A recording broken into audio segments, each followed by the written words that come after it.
Morning, everybody. We're here for another Coffee Talk segment here on a Wednesday morning. A little dreary, but after this weekend, who can complain, right, Lisa? Absolutely. What a weekend, you know? Gorgeous. We had those 8 weekends in a row. It was dreary, and then God opened the skies. Summer's here, finally. What'd you do, by the way? We have a little house out east, so we spent the weekend paddle boarding, did a little fishing, a little barbecuing, kind of getting back to our grassroots out there. I spent a little time out in the Hamptons in the summertime. Isn't it true that, like, if you live on Long Island, if you don't take advantage of the water, I mean, why live here? Absolutely. Absolutely. Moved to Kansas. Right? I'm not saying to live on the water because not everybody can do that. We'll get into some prices in a second, right. But if you're going to live here, just always to take advantage of the water. I know I got my Outer Beach permit this weekend. Took 2 seconds. It was totally worth it. Right, It's a great weekend out east in the Hamptons. Fantastic. So you are a really great known name in the real estate business. For those of you that don't know, Lisa's team can be recognized by the big yellow Hummers, right? Yes, we have 3 of them. 3 of those Hummers. Yes. Some background noise here is the kids coming in, which is part of the gig here Yes, at the Village yes, Center. It's always nice. They're coming in and out of their classes. So tell me about your career as a real estate person, particularly with a well-known, well-revered company, Douglas Elliman. Well, I've been in the business for 18 years. I got into the business. I'm a retired New York City police officer, and my kids were getting a little bit older, and I was looking for another avenue to not necessarily, make money, which was not really the main focus, but to kind of get myself out there and try something new. And I absolutely fell in love with it. So what I know about police officers, you're normally a little bit, for the most part, quiet. You've gone in totally opposite direction. Correct. Marketing and real estate go together, and if you're not out there always branding, you're almost invisible. Correct. And you really do that well. Can you tell me what you think that came from, your background in marketing? Or? Something, I did a lot of marketing and advertising when I first got into the business. Postcards, mailings. I did the shopping carts, the bus stop, the background bus stops, and I really felt like I had a big sphere of influence. I had a big group of people that I had been networking with over the years. I was the equipment manager for the Stony Brook University Swim Club. I was vice president of the PTA for 6 or 7 years. So I had been networking, but I felt like I couldn't get myself outside of that box. Okay. And I had seen somebody wrap a vehicle. And I said, that would be really cool. Nobody's ever done that before. So I wrapped our Hummer. And I got such an amazing response from my customers and clients. And did you first wrap it yellow? Yes. Oh, okay. Well, the yellow was accident. I actually went in to get a white one. And I got a really good deal on a leftover 2005. And it was like loaded, and he gave it to me for a really good deal. So my kids were embarrassed for a couple of months until my business started taking off, and they all started benefiting from it. But and now we have 3. For me, I feel like it just gets our name out there, reminds people that we're out, in the... Oh, you immediately know it's the brand. And it helps us with new business also. So what's happening in the market now? It seems to me like we've been on this, and I don't know for sure, you tell me, like this 10-year run. I have to say, in 18 years, this is one of the most interesting markets I've ever been in. It is a seller's market. If you own a house under $450,000 anywhere in this area, Miller Place, Mount Sinai, Port Jefferson, Shoreham, Wading River, 3 Village area. If you own a Port Jeff Station, if you own a house under $450,000, flying off the shelves. Wow. There's no inventory.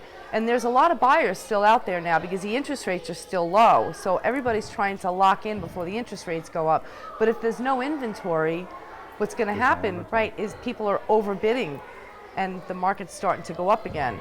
In the higher ends, anything over $599 to like $800, that higher end, it always takes a hit because the higher the price range, the lower the buyer pool.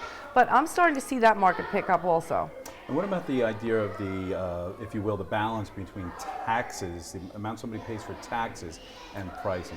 Is it always true that if you have $20,000 a year in taxes, you're going to see a little bit of stagnation in that sale? Absolutely, absolutely. We're seeing a lot of houses in the Oldfield, Nissaquag area, homes that are not on the water, a basic center hole colonial on a half an acre.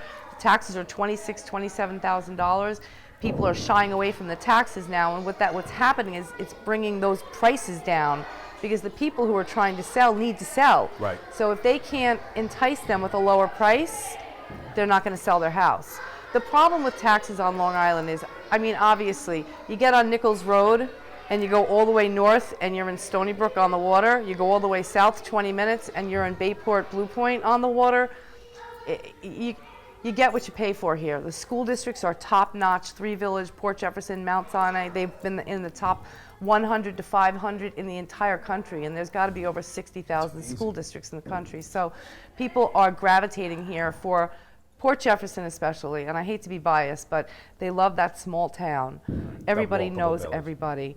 Right. The school district is, well, my one daughter graduated in a class of 82, so it's like a private public school district. So people gravitate to Port Jefferson, and they don't mind paying the higher taxes. And obviously, Port Jefferson has much lower taxes because PSE&G absorbs a good Right. chunk of our tax base. Right, which is, I understand, is a glide path, if that's the word, that will be incrementally going up, but nowhere near what Yeah. Mount Sinai, for example, is. But I got to tell you, Margot Garant has done an amazing job keeping taxes down. Yeah. Really amazing job.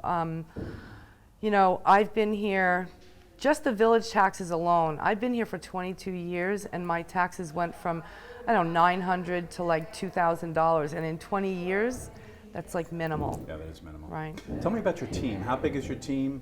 You have the one office in Setauket, right? I do. I have an office in East Setauket. There's 7 of us. There's 5 licensed agents, and we have an assistant who does all of our marketing and our advertising. And That's great. yeah. And we turn out of Setauket, but for the most part, some of my agents work from home. But we cover the entire North Shore of Long Island, probably up to about Comac, and then we actually go to the South Shore also, and we have another office east in the East Quogue office. We work out in the Hamptons also, so we have a dual license. No, I don't know if our audience caught this, but Lisa was a New York City police officer for how many years? 7 years. 7 years in New York City. What borough? I was in Brooklyn North. I was in the 73758 the Bed-Stuy area. Did you see that documentary, The 7-5? I did, and I was actually on the job when he was getting off the job. That's amazing. Yeah, it was kind of interesting. Wow, it was really interesting. Yeah. So, wow. I saw a lot in that 7 years, let me tell you. I'm sure you did. Was there any takeaways at all that helped you into your new career? Well, you know, when I was a police officer, I was in something called CPOP, which was Zone 13 TOPAC. It stood for Total Patrol Concept, and the whole idea was that they wanted a police presence out in the community. So it was our job to roam all 3 precincts and stop the car and park and walk, talk to the store owners, talk to the people, see what they need, see what their thoughts are. So I was always in kind of a customer relations type of business most of my life. So. Does your team give open houses or?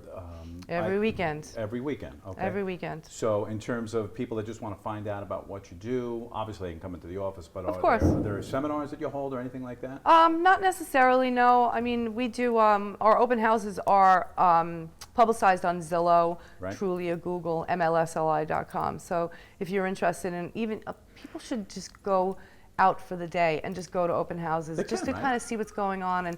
And even if you're not really sure if you want to put your house on the market, sometimes it's in their best interest to maybe go into homes in the area to see what other homes are selling for. It'll give them a pretty good idea of what their house is worth. And plus they can eat. Right, absolutely. And I mean, they can call us anytime and we can do a free market analysis. We have had no pressure approach to real estate. We like to give as much information as we can. If they're interested in listing their home, we'll discuss that with them also. But it doesn't cost them anything to pick up the phone and ask. You know, I wanted to ask you, with the proliferation of new apartments, including, my God, Mount Sinai, you're seeing this huge development being built right before our eyes. Even here in Port Jefferson, you would have thought that that would have changed the housing market, but maybe has it? Is that why the high end's a little bit different now? Because people are actually saying, hey, the heck with the house, let me move into an apartment? It's not only that, but I mean, 2008, when the subprime mortgage industry fell out from underneath us and the market crashed, and a lot of people were upside down in their houses. You know, they paid $500,000 for a house that's now worth $400,000. And we ended up doing short sales. We do a lot of short sales. We still do a lot of short sales, which is a big misconception. People think that It's not over yet. Right, they think that crash is over, and it's nowhere near not. over. And the people who didn't short sale then, who were doing loan modifications, and these banks were putting Band-Aids on a broken leg, now they're realizing that they still haven't, they're on a hamster wheel. So what's happening now is now they're trying to get out of their mortgages, and we're short selling their houses, and their credit scores are going down, which is pushing a lot of people into the rental market right now. The rental market is booming. I mean, what I was getting $2,700 for a 3-bedroom ranch in Stony Brook, I'm getting $3,000 now for that Yep. same house 3 years later. Yep. Now, historically, I mean, a rental will go up about $25 to $50 a year, but they're going up $100 a year now. So the rental industry is a big boom. So if anybody's looking for investment properties, forget the flips.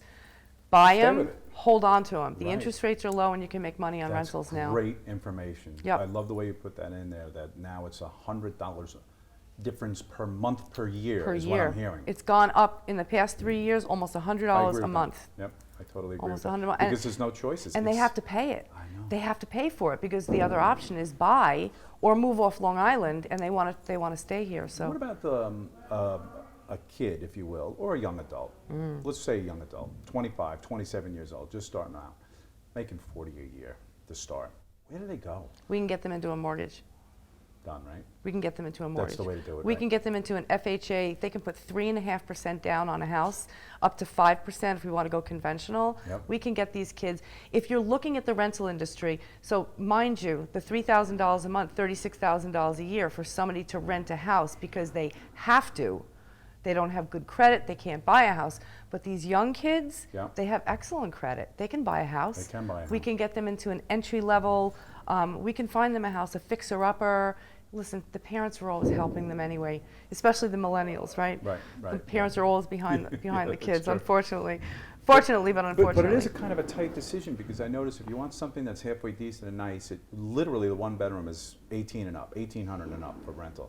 So you are, you know, I'm actually weighing and balancing that for my own son right now, because he could afford both of the things you mentioned, but he's probably Right. not the kind of guy that wants to get into maintenance now, starting the new career. A one-bedroom apartment, I mean, like a Fairfield type of apartment, you're talking about 1,800 minimum.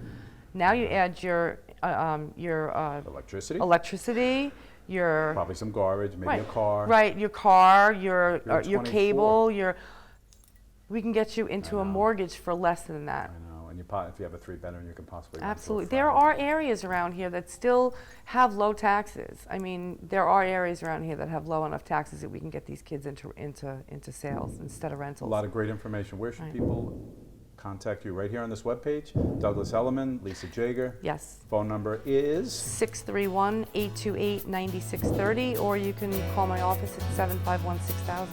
fantastic. Thanks for all the great information. You're very welcome. Thanks for having me.